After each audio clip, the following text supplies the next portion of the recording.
PK52, the Saturday morning meeting, part 2 of how to work the customer in today's market. Oh, by the way, just in today, if you guys didn't catch my tweet or my Facebook announcement, we had over 400,000 certified cars this year. For you guys that have followed me all year, TFS and TCOV said the goal this year was 375,000, and we would be lucky to hit 375.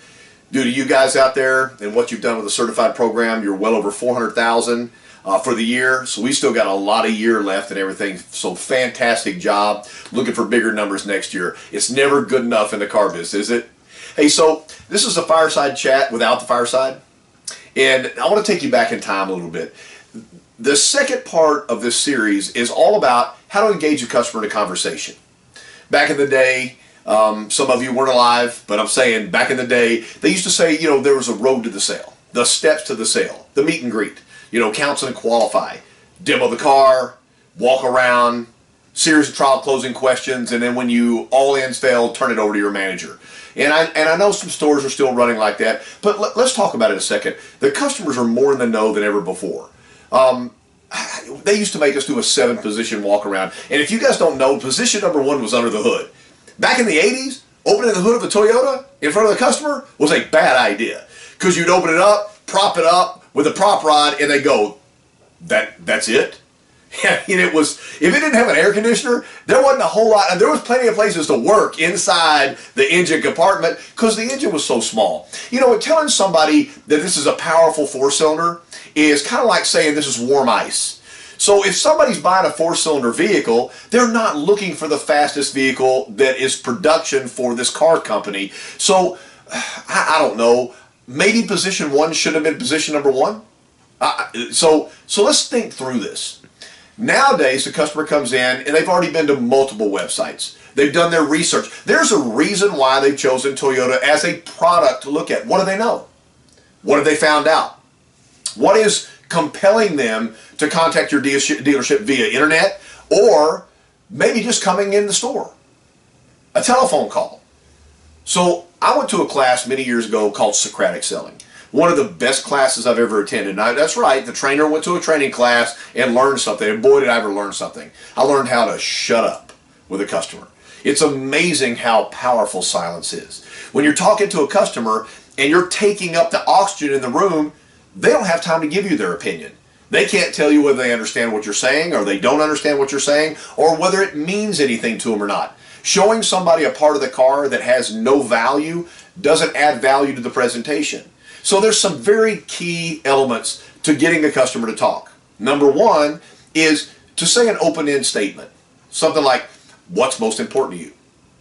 I even like statements like this. If you were building the perfect car, tell me what features and benefits would be on that car. And listen to what the response is. It's amazing how much you can hear if you're not talking. Tell me more. After you ask them, what's most important to you? And they say safety. Please do not gobble up the air in the room by going, safety, woo, these cars are amazing. In a crash test, the dummy actually walked away. There's no safer car than a Toyota. You know what? If they said safety, I promise you they have an idea of what safety is to them. So after they say safety, take a second, acknowledge, and say, safety, tell me more. And it's amazing what they'll do. They will tell you more. The symbol "and" is one of the most powerful selling tools in the world. If you look at somebody and go, and, with a little head turn, and, they're going to get, like, the veins going to split in their forehead, and they're going to finish the sentence. And, you know, I got a family with 2 kids, and the kids are very important to me. This is where you can really go to work. Listen to what they're saying. Tell me more, and can you give me an example? You know, I've never heard it said like that. It seems to mean a lot to me. Can you add more to that? And prompt the customer to talk.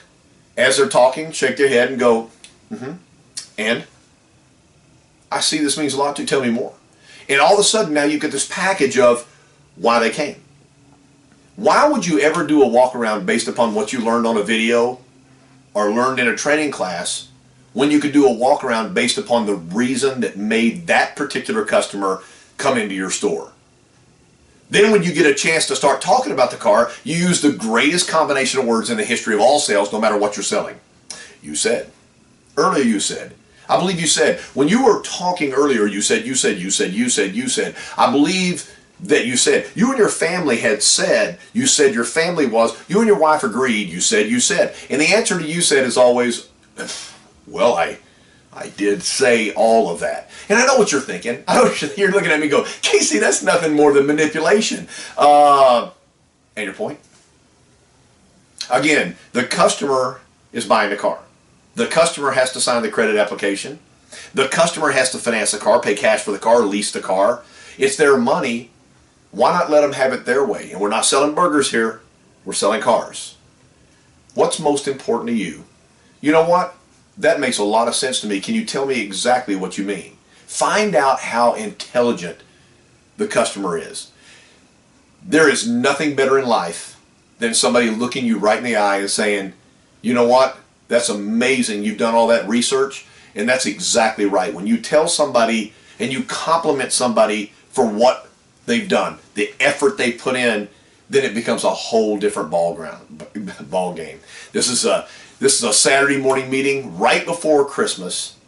Guys, you don't even understand. I'm so geeked and amped that you guys have sold over 400,000 certified cars this year. So again, listen to what I'm saying. The certified thing is growing. In the next 2 years, over 600,000 lease returns in 17 and 18. Toyota's really going to expect us to sell all of them. The customers have done research online, whether they want a new car, a pre-owned car, or a certified car. They know why they're coming. Like I said in the first section of this video series, they've already been online. They picked the car, they picked the trim level, they picked the color, they know why they've picked it. So our job in this section is to find out why they came to you and why they came to the dealership and what's most important to them. This has been almost a full year of PK52, the Saturday morning meeting.